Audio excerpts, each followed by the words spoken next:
الحمد لله رب العالمين والعاقبة للمتقين والصلاة والسلام على سيد الأنبياء والمرسلين وعلى آله وصحابه أجمعين أما بعد فأعوذ بالله من الشيطان الرجيم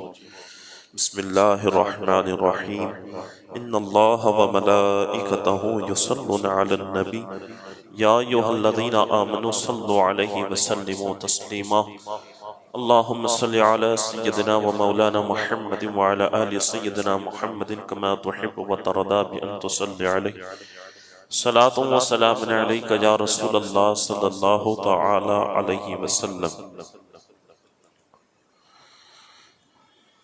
حضور نبی کریم صلی اللہ علیہ وسلم کا ارشاد گرامی ہے، حدیث پاک ہے، قال النبی صلی اللہ علیہ وسلم من كان يؤمن بالله واليوم الآخر فليحسن إلى جاره أو كما قال النبي صلى الله عليه وسلم۔ ہم اس دنیا میں زندگی گزارتے ہیں تو اپنے روز مرہ کے معاملات میں جہاں ہمیں ایک ماں کی محبت، باپ کے سائے پدری اور بھائی بہن، دوست و احباب، عزیز و اقربا اور رشتہ داروں کا واسطہ پڑتا ہے، انہی کے ساتھ ساتھ ہمارا واسطہ اپنے پڑوسیوں کے ساتھ بھی پڑتا ہے۔ اور دین اسلام نے کوئی ایسا پہلو نہ چھوڑا کہ جس میں ہماری رہنمائی نہ فرمائی ہو۔ دین اسلام دو چیزوں کا نام ہے، ایک تو حقوق اللہ اور ایک حقوق العباد۔ اللہ رب العزت کے احکامات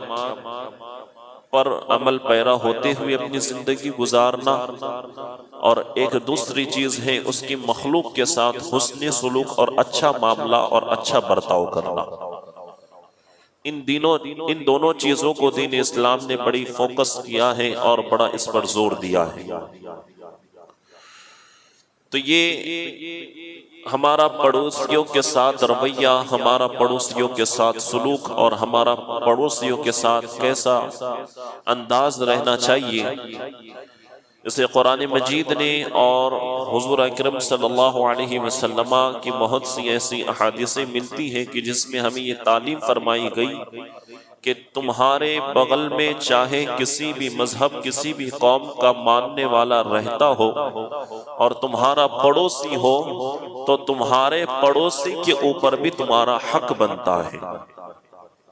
حضور علیہ السلام نے فرمایا من کان یؤمن باللہ والیوم الآخر، جو بندہ، جو شخص اللہ رب العزت پر اور قیامت کے دن پر ایمان رکھتا ہے، اعتقاد رکھتا ہے، تو فرمایا کہ اسے چاہیے کہ وہ اپنے پڑوسیوں کے ساتھ اچھا معاملہ اور اچھا برتاؤ کرے، اپنے پڑوسیوں کے ساتھ حسن سلوک کرے۔ پھر یہاں پر اس چیز کی تخصیص نہیں فرمائی کہ وہ پڑوسی چاہے مسلمان ہی ہو، نہیں، بلکہ آپ کے پڑوس میں رہنے والا اگر یہودی بھی ہو، نصرانی بھی ہو، چاہے ہندو بھی ہو، لیکن اگر ہو آپ کا پڑوسی تو دین اسلام کی ہمیں یہی تعلیمات ملتی ہے۔ حضور اکرم صلی اللہ علیہ وسلم کی حدیث مبارکہ کی روشنی میں، صحابہ کرام رضوان اللہ علیہم اجمعین کے اقوال کی روشنی میں اور ان کی طرز زندگی سے ہمیں یہی سبق ملتا ہے کہ تمہارا پڑوسی چاہے جو بھی ہو اس کے ساتھ حسن سلوک والا معاملہ کرنا ہے، اس کے ساتھ اچھا رویہ رکھنا ہے، اس کے ساتھ اچھا تمہارا برتاؤ ہونا چاہیے۔ اور یہ کوئی معمولی چیز نہیں ہے پڑوسیوں کے ساتھ حسن سلوک، بلکہ اسے تمہارے اچھے اور برے ہونے کی کسوٹی اور ایک معیار قرار دے دیا ہے۔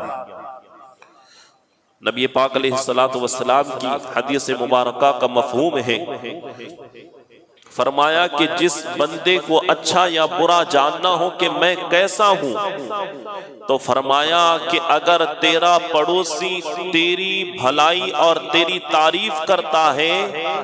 تو تم سمجھ لینا کہ تم اللہ و رسول کے نزدیک بھی محبوب اور اچھے مانے جاتے ہو، اور اگر تیرا پڑوسی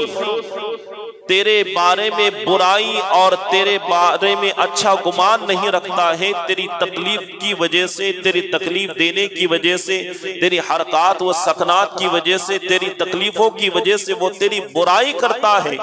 تو پھر تم سمجھ جانا کہ تم چاہے کتنے بھی بڑی حاجی صاحب کیوں نہ بن جاؤ، جتنے بھی بڑی تم غازی صاحب کیوں نہ بن جاؤ، جتنے بھی تم نمازی کیوں نہ بن جاؤ، لیکن اگر تیرا پڑوسی تیری حرکات و سکنات سے ناخوش ہے، اسے تکلیف ہو رہی ہے، اسے تکلیف پہنچایا جا رہا ہے، تو سمجھ لینا تو اللہ و رسول کے نزدیک اچھا نہیں ہو سکتا۔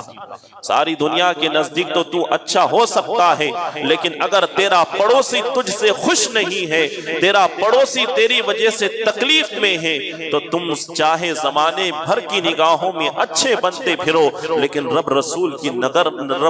کی نگاہ میں تم اچھے نہیں ہو سکتے۔ حضور علیہ السلام کی بارگاہ میں ایک صحابی حاضر ہوئے، عرض کیا یا رسول اللہ صلی اللہ علیہ وسلم، ایک خاتون ہے، ایک عورت ہے، بڑی نماز نفل ادا کرتی ہے، فرائض بھی ادا کرتی ہے، فرض نمازوں کے بعد بہت سے نفل ادا کرتی ہے، فرض رمضان کے روزے بھی رکھتی ہے، اور اس کے بعد میں نفل روزوں کی بھی کثرت کیا کرتی ہے، خوب خیرات و صدقات بھی دیا کرتی ہے، خوب نیک پارسا و متقی و پرہیزگارہ ہے، لیکن فرمایا یا رسول اللہ صلی اللہ علیہ وسلم، اس کی جو پڑوسی ہے، اس کے جو پڑوس میں رہنے والے لوگ ہیں، اس کی زبان سے، وہ اپنی زبان سے اپنے پڑوسیوں کی تکلیف دیتی ہے۔ تو حضور علیہ السلام نے فرمایا کہ ایسی عورت جہنمی ہے، نفل روزے بھی رکھ رہی ہے، نفل نمازیں بھی پڑھ رہی ہے، خوب خیرات و صدقات و زکوٰۃ بھی ادا کر رہی ہے، خوب نیک کام بھی کر رہی ہے، لیکن اپنی زبان سے اپنے پڑوسیوں کو تکلیف دیتی ہے، اپنی زبان سے پڑوسیوں کے دلوں کو چھلنی کرتی ہے۔ تو حضور علیہ السلام نے فرمایا کہ اگر ایسی عورت ہے، اس میں یہ نقص ہے، تو یہ نقص کوئی معمولی نقص نہیں ہے، بلکہ یہ عورت جہنمی عورت ہے۔ اور پھر عرض کیا کہ یا رسول اللہ صلی اللہ علیہ وسلم، ایک خاتون ہے جو کم نمازیں پڑھتی ہے، نفل نمازیں کم پڑھتی ہے، کم نفل روزے رکھتی ہے، خیرات و صدقات بھی کم دیتی ہے، لیکن اس کا پڑوسی اس کی زبان اور اس کی ہاتھ سے محفوظ ہے، وہ اس کی تعریف کرتے ہیں، تو حضور علیہ السلام نے فرمایا ایسی عورت جنتی ہے۔ تو معیار اور کسوٹی جو ہمیں بتایا گیا ہے کہ تم اچھے یا برے ہو، اس کو جانچنا ہے تو تم اپنے پڑوسی کے حالات کو دیکھ لو، تم اپنے پڑوسی سے معلوم کر لو۔ اگر تمہارا پڑوسی تمہارے بارے میں رضامندی کا اظہار کرتا ہے، تمہارا پڑوسی تم سے خوش ہے، تمہاری تعریف کرتا ہے، تو تم سمجھ لینا کہ تم واقعی میں اچھے انسان ہو، رب رسول کی نگاہ میں بھی اچھے انسان ہو۔ لیکن اگر تمہارا رویہ سارے زمانے کے لوگوں کے ساتھ اچھا ہو، لیکن پڑوسیوں کے ساتھ تم نرمی نہیں برتتے ہو، ہر وقت انہیں تنگ کرتے رہتے ہو، ہر وقت ان کے ساتھ تم جھگڑا لڑائی کرتے رہتے ہو، تو سمجھ لینا پھر تم رب رسول کی نگاہ میں ہرگز اچھے نہیں ہو۔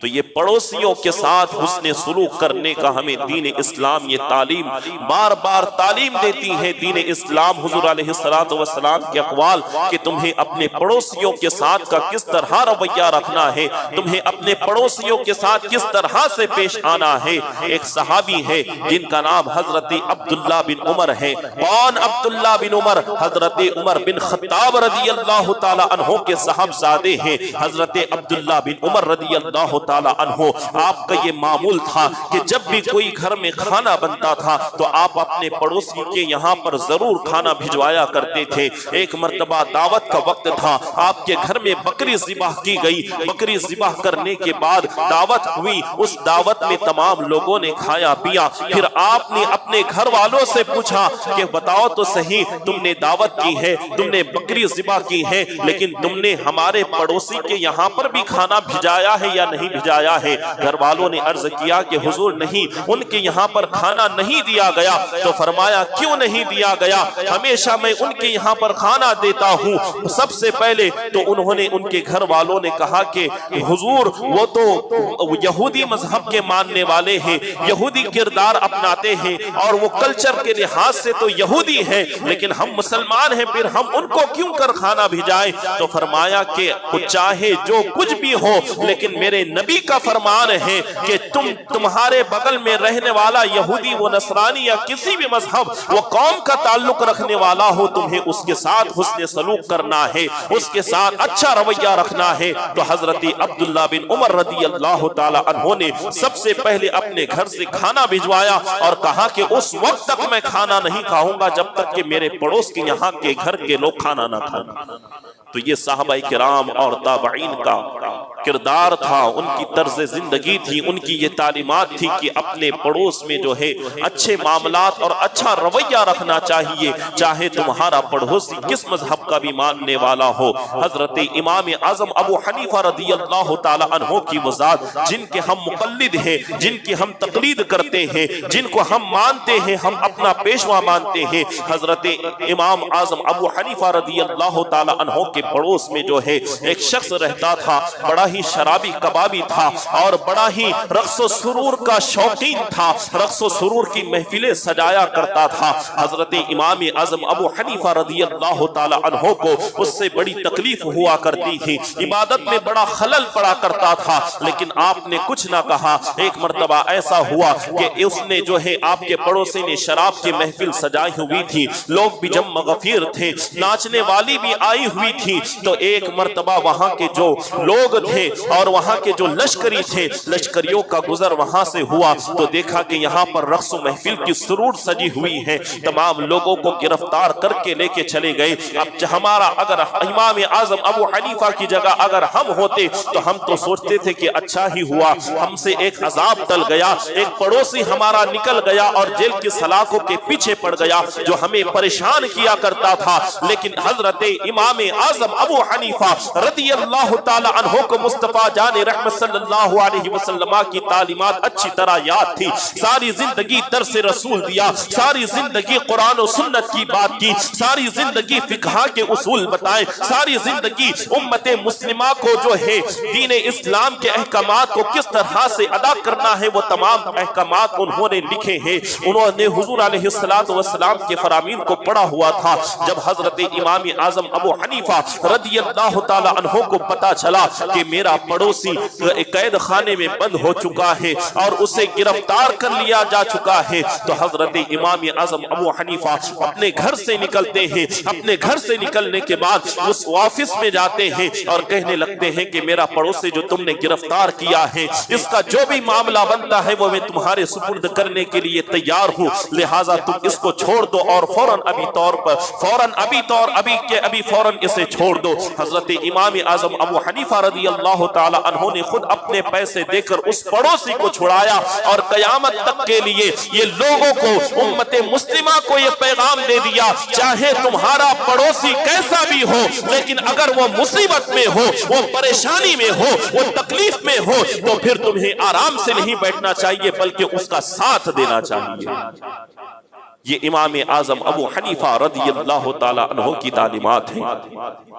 حضور علیہ السلام نے بھی فرمایا کہ سچا مومن، سچا مسلمان وہی ہے کہ جس کے ہاتھ اور زبان سے دوسرا مسلمان اور اس کا پڑوسی محفوظ رہے، او کما قال النبی صلی اللہ علیہ وسلم۔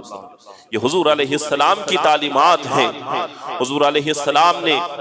ہمیں جو تعلیمات دی ہیں لیکن آج ہم اس کے بالکل برعکس کرتے ہوئے نظر آتے ہیں۔ ہم اس کے الٹ کرتے ہوئے نظر آتے ہیں۔ جن چیزوں کو نبی پاک علیہ السلام نے ہمیں کرنے کا حکم دیا ہے، آج ہم اس سے کوسوں دور ہو چکے ہیں، اور جس چیز کو شریعت مطہرہ نے، حضور علیہ السلام نے ہمیں منع کیا ہے، آج ہم انہی کاموں میں پڑتے ہوئے نظر آ رہے ہیں۔ اور پھر ہم کہتے ہیں کہ ہمارے اوپر یہ کیسا دورہ آیا ہے کہ ہر طرف ظلم و ستم کی داستانیں ہمارے اوپر رقم کی جا رہی ہیں۔ یہ ہمارے اعمال کے کرتوتوں کی وجہ سے ہم پر ظالم حکمران مسلط کر دیے گئے ہیں۔ جب کوئی قوم نافرمان ہو جاتی ہے، رب رسول کے حکموں کو ٹالنے لگتی ہے، رب رسول کے حکموں کے خلاف اپنی زندگی گزارنے لگ جاتی ہے، تو اس قوم پر پھر اس طرح سے وبال آتا ہے کہ ان پر ظالم حکمران مسلط کر دیے جاتے ہیں۔ تو یہ ہم پر جو پریشانیاں مصیبتیں آ رہی ہیں، یہ ہمارے اعمال کی بنیاد کی وجہ سے ہے۔ ہم نے نبی پاک علیہ السلام کی تعلیمات کو پس پشت ڈال دیا ہے۔ آج ہمیں ضرورت ہے کہ نبی پاک علیہ السلام کی جو تعلیمات ہم نے پس پشت ڈال دی ہیں، آج ہمیں اپنے سامنے رکھیں اور ہم دیکھیں کہ حضور علیہ السلام کی سیرت طیبہ، حضور علیہ السلام کے اقوال، حضور علیہ السلام کی حدیث مبارکہ ہمیں کیا درس دیتی ہیں، کیا تعلیم دیتی ہے۔ حضور علیہ السلام نے فرمایا، اپنے صحابہ سے پوچھا، بتاؤ صحابہ کہ سب سے بڑا مفلس یعنی غریب، سب سے بڑا مفلس کون ہے؟ تو صحابہ نے عرض کیا، رسول اللہ صلی اللہ علیہ وسلم، جس کے پاس کھانے پینے کے لیے نہ ہو وہی مفلس ہے، جس کے پاس پہننے کے لیے صحیح طریقے سے کپڑا نہ ہو وہ مفلس ہے، جس کے پاس سواری کرنے کے لیے سواری نہ ہو وہ مفلس ہے۔ اپنے اعتبار سے لوگوں نے کہہ دیا کہ اس طرح کے مفلس ہیں، تو حضور علیہ السلام نے فرمایا نہیں، مفلس یہ نہیں ہے۔ فرمایا کل قیامت کا دن ہوگا، کچھ لوگ ایسے ہوں گے کہ جن کی نیکیاں پہاڑوں کے برابر ہوں گی،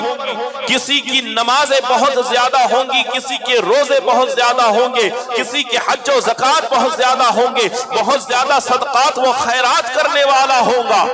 لیکن فرمایا کہ وہ اپنے پڑوسیوں کے ساتھ حسن سلوک کرنے والا نہیں ہوگا، بلکہ اپنی زبان اور اپنے ہاتھوں سے لوگوں پر ظلم کیا ہوگا، اپنے ہاتھ سے اپنی زبان سے لوگوں کا دل دکھایا ہوگا، اپنے ہاتھ سے اپنی زبان سے لوگوں کے دلوں کو چھلنی کیا ہوگا، اور اپنے پڑوسیوں کو تکلیفیں دیتا رہا ہوگا۔ تو فرمایا جائے گا کہ ایسے بندے کے لیے معاملہ ہوگا کہ جس کو بھی اس نے تکلیف پہنچائی ہے، جس کسی کو بھی اس نے تکلیف پہنچائی ہے، تو وہ تمام لوگ حقدار کھڑے ہو جائیں گے، رب کی بارگاہ میں سوال کریں گے، پھر تمام تر اس کی نیکیاں ان تمام لوگوں کے کھاتے میں ڈال دی جائیں گی، یہاں تک کہ اس کے تمام نیک اعمال ختم ہو جائیں گے، اور پھر ان تمام لوگوں کے گناہ اس کے سر پر ڈال دیے جائیں گے۔ تو فرمایا کہ ایسا شخص سب سے بڑا مفلس ہے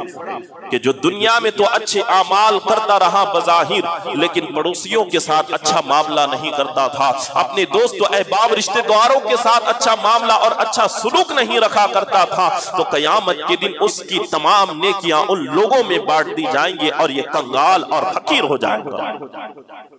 تو خدا را اپنے پڑوسیوں کا خیال رکھے، اپنے رشتہ داروں کے ساتھ کس طرح سے پیش آنا چاہیے، ہمیں یہ دین اسلام نے بتایا ہے کہ تم اپنے پڑوسیوں کے ساتھ کس طرح سے رویہ رکھنا چاہیے، لیکن آج ہمارا یہ حال ہو چکا ہے کہ ذرا سی بات پر بھائی سے دشمنی کر بیٹھا ہے، ذرا سی بات پر بھائی نے بہن سے منہ موڑ لیا ہے، ذرا سی بات پر پڑوسی اپنے پڑوسی کا جان کا دشمن بن چکا ہے، اور پڑوسی اپنے پڑوسی کا جانی دشمن بنتے ہوئے نظر آ رہا ہے۔ تو یہ حضور علیہ السلام کی تعلیمات ہم تک نہ پہنچی، یا پہنچنے کے بعد بھی ہم نے ان تعلیمات کو پسے پشت ڈال دیا ہے۔ اس کی وجہ ہے کہ آج ہم امت مسلمہ اتنے کمزور اور اتنے لاچار نظر آ رہے ہیں۔ سب سے زیادہ کہیں اور جانے کی ضرورت نہیں ہے، ہمارے اپنے اندر کی دشمنیاں ہی خود دیکھ لیں۔ کتنے مرڈر ہو رہے ہیں ناگپور میں، تو کتنے مرڈر ہو رہے ہیں، نام لیا جا رہا ہے بھائی، ناگپور میں ایک مہینے میں 6 مرڈر، 7 مرڈر، 8 مرڈر، مارنے والا بھی مسلمان، مرنے والا بھی مسلمان۔ فرمایا کہ جو قاتل کسی مسلمان کو ناحق قتل کر دے کل قیامت کا دن ہوگا، رب تبارک و تعالی اس بندے کو میدان میں کھڑا کرے گا اور پھر اس بندے کو جس کو قتل کیا گیا ہے وہ بھی وہاں پر بارگاہ میں حاضر ہوگا، رب کی بارگاہ میں، پھر وہ شکایت کرے گا کہ اس نے میرا قتل کیا تھا، پھر اس کے تمام نیکیاں اس کے کھاتے میں ڈال دیا جائے گا اور اس بندے کو جہنم کے سپرد کر دیا جائے گا۔ لیکن آج ہم سمجھ رہے کہ کسی کو تکلیف پہنچانا یہ آسان بات ہے، ہمارے پاس پیسہ ہے، 2-4 لاکھ روپے پولیس تھانے میں دے دیا ہم آزاد ہو جائیں گے، 4 دن جیل میں رہنا ہے بس، اس کے بعد۔ لیکن نہیں، یہ آخرت کا ہمارا ایمان ہے، اعتقاد ہے کہ یہی دنیا سب کچھ نہیں ہے، بلکہ میدان قیامت لگنا ہے، اور اس دن نہ ہی کسی کو رشوت دی جا سکتی ہے، نہ ہی کوئی رشوت لینے والا ہوگا۔ ارے دینے والا کیا ہوگا، دینے والے کے پاس کچھ نہیں ہوگا، اس دنیا سے جا رہا تھا تو صرف ایک کفن کا ٹکڑا لے کر جا رہا تھا، لیکن کل قیامت کے دن ہوگا تو پھر وہ کفن کا ٹکڑا بھی اس سے چھین لیا جائے گا اور کر بروز حشر تمام لوگوں کو برہنہ اٹھایا جائے گا۔ تو خدا را اپنے حالات کو بدلے۔ حضور علیہ السلام نے فرمایا کہ قسم خدا کی وہ مومن نہیں ہے۔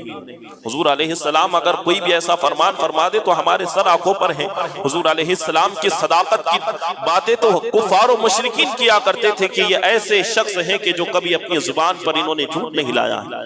تو حضور علیہ السلام اگر کوئی بنا قسم کی بھی کوئی بات کر دے تو وہ بھی ہمارے لیے بہت بڑی بات ہے، لیکن اس بات پر ذرا غور کرے مسلمانوں، ذرا اس بات کو سوچے کہ جس بات پر حضور علیہ السلام قسم اٹھا رہے ہو، فرمایا قسم خدا کی وہ مومن نہیں ہے، پھر فرمایا قسم خدا کی وہ مومن نہیں ہے، پھر فرمایا کہ قسم خدا کی وہ مومن نہیں ہے۔ صحابہ نے عرض کیا یا رسول اللہ صلی اللہ علیہ وسلم کون مومن نہیں ہے، کون ایمان والا نہیں ہے؟ تو حضور علیہ السلام نے 1 مرتبہ نہیں، 2 مرتبہ نہیں، بلکہ 3 مرتبہ قسم اٹھائی اور قسم اٹھا کر فرمایا کہ قسم خدا کی وہ مومن نہیں ہے۔ کون مومن نہیں ہے؟ فرمایا کہ جس بندے کا پڑوسی اس کے اخلاق سے محفوظ نہ ہو، اس کی زبان سے اور اس کے ہاتھ سے محفوظ نہ ہو، اور اس کا تکلیف، اس کا پڑوسی جو ہے اس کی وجہ سے تکلیف میں آتا ہو۔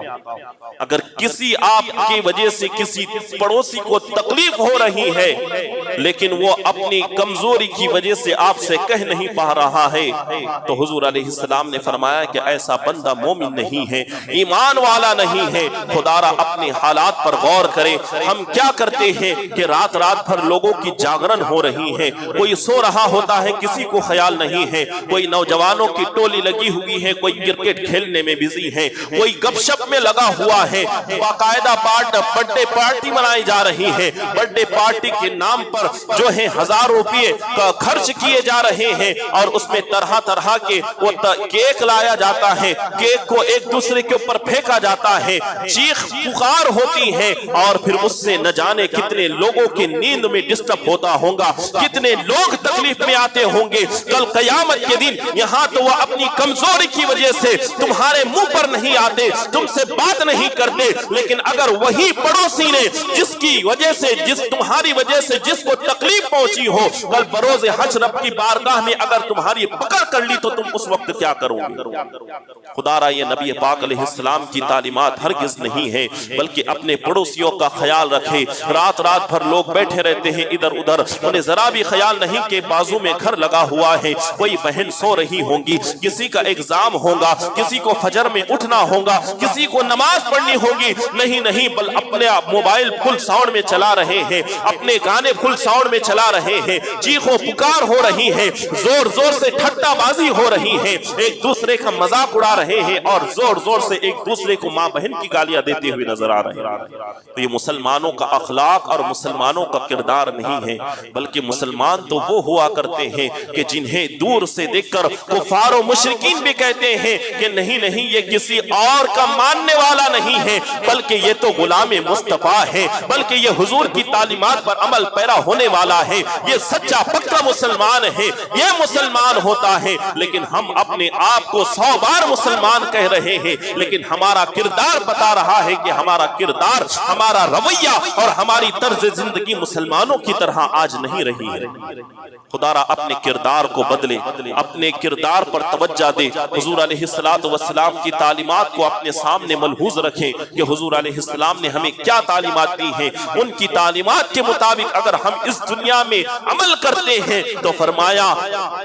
اس دنیا میں بھی اس بندے کے لیے کامیابی ہے، اس دنیا میں بھی اس کے لیے کامیابی ہے، اور کل بروز قیامت بھی اس کے لیے کامیابی و کامرانی ہوگی۔ یہ محمد سے وفا تو نے تو ہم تیرے ہیں، یہ جہاں چیز ہے کیا لوح و قلم تیرے ہیں۔ بس شرط یہ ہے کہ حضور علیہ السلام کی تعلیمات پر ہمیں عمل پیرا ہونا ہوگا۔ اور ایک آخری بات عرض کر دوں،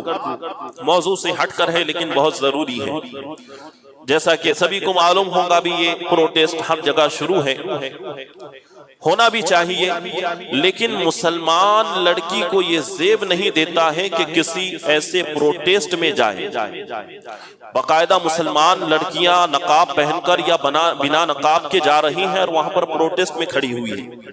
حضور علیہ السلام نے اور قرآن مجید نے، اللہ رب العزت کے احکامات اور اس کے قرآن نے تو ہمیں یہ تعلیم دی ہے کہ بغیر اجازت، بغیر عذر شرعی عورت کو اپنے گھر سے نکلنا جائز نہیں۔ تو اس میں ان کی ایسی کون سی ضرورت آن پڑی کہ ان کی جگہ جو ہے پروٹیکشن نہیں ہو پا رہا ہے، یا جو ہے پروٹیسٹ کر رہے ہیں وہ پروٹیسٹ نہیں ہو پا رہا ہے۔ خدا را اپنی بہن بیٹیوں پر غور کرے، کیونکہ بھگوا لو ٹریپ دن پہ دن پھیلتا جا رہا ہے۔ ایسے جلوس میں اور ایسے پروٹیسٹ میں شرکت کر کے وہ اور زیادہ لوگوں کی طرف راغب ہو جاتی ہیں اور بھگوا لو ٹریپ کا شکار ہو جاتی ہیں۔ اور خدا را اپنی بہن بیٹیوں کی عزت و آبرو کی ذرا حفاظت رکھے۔ اتنی بار کہنے کے بعد بھی کتنے کی ایسی بیٹیاں ہیں کہ جو اکیلی باہر گھومتے پھرتے ہوئے نظر آتی ہیں، نقاب تو پہن لیتی ہیں لیکن کسی کے ساتھ گھوم رہی ہیں تو کبھی اکیلے گھوم رہی ہیں۔ تمہارے لیے یہ کیا زیب دیتا ہے کہ ایک مسلمان ہو اور اس کی بہن بیٹی آوارہ اس طرح مارکیٹوں میں پھرے؟